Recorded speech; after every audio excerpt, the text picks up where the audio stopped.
Hey guys, in this video I will show you how to see Google search history. Alright, so let's begin with the video. Right now I'm on the Google activity page. To get here, simply go to myactivity.google.com/myactivity. So type this in and you will be on this page. Once you're on this page, make sure you're logged into your Google account. You can check at the top to see which account you're signed into. If you're not logged in, you'll need to log into the account you want to check the history for. Once you're in, you'll see all your activity displayed.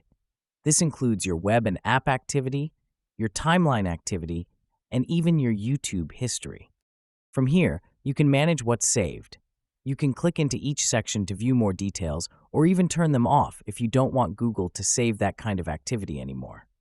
You also have options to delete history.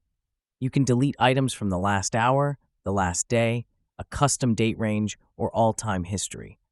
If you'd rather delete specific items, you can do that as well by clicking the X next to individual entries.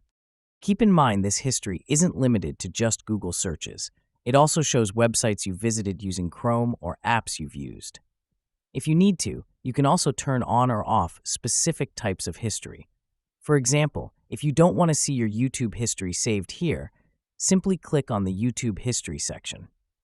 Inside, you'll find options that allow you to pause or completely turn this feature off so future activity won't be recorded. Once you're done adjusting the settings, you can just click back to return to your main Google activity page. And that's it. So that is how you can see Google search history. So that's all for this video. Thanks.